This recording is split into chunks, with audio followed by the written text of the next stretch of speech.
सोना का सिक्का सबसे पहले कौन चलाया? यूनानी शासक। लेकिन सबसे ज्यादा कौन चलाया? कुषाण। क्लियर है? जल्दी बोलो।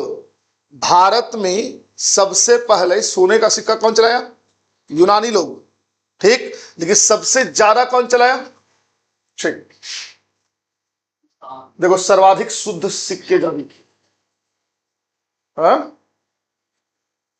अरे उस समय भारत सोने की चिड़िया इसी के समय तो हुआ था, कनिष्क के समय में नहीं। भारत का स्वर्ण युग उस संस्कृति के मामले में है।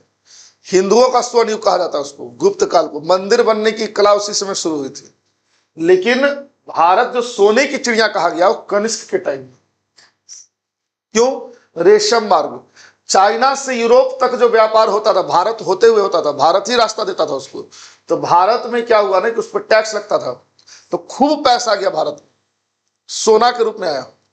इसलिए भारत में इतना सोना हो गया, इसलिए सोने के सिक्के चले सबसे ज्यादा। यही उस समय है कनिष्क का, जब सोने का सिक्का खूब चला। क्या दिक्कत है बोलो? ये आमद तामद से जोड़िए, यह ध्यान देना। चरक का नाम तुम लोग सुना होगा, आयुर्वेद का बहुत ही फेमस विद्वान था जिसने चरक संहिता लिखी है। क्या है?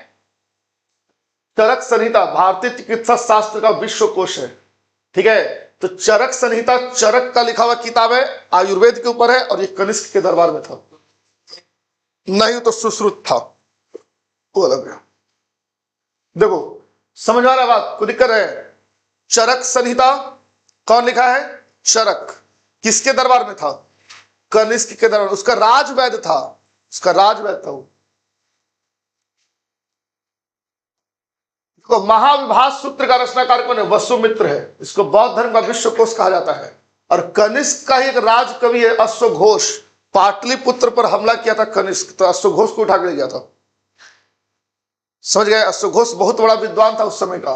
तो अश्वघोष जो है उसने किताब लिखी है बुद्ध चरित्र, जिससे बौद्धों का रामायण कहा जाता है। याद रहेगा? जल्दी बोलो। बौद्धों का रामायण किसको बोलते हैं? बुद्ध चरित्र को। किसकी लिखी हुई है? अश्वघोष की लिखी हुई है। कोई दिक्कत? जल्दी बोलो। फिर से पूछ रहे हैं, चरक संहिता किसकी लिखी हुई है? किसके दरबार में था? सबसे ज्यादा सोने का सिक्का कौन चलाया? सबसे पहले कौन चलाया? ठीक है, गुड। बुद्ध चरित्र किसकी रचना है? किस भाषा में है? संस्कृत में है। महायान जो धर्म है ना, उसका जो भाषा है उस संस्कृत था। हीनयान का पाली और महायान का संस्कृत, ठीक है। चलो यहां देखो, ये सब बहुत जरूरी नहीं है। यहां देखो, भारत का आइंस्टीन किसको कहा जाता है? जल्दी बताओ, भारत का आइंस्टीन किसको कहा जाता है?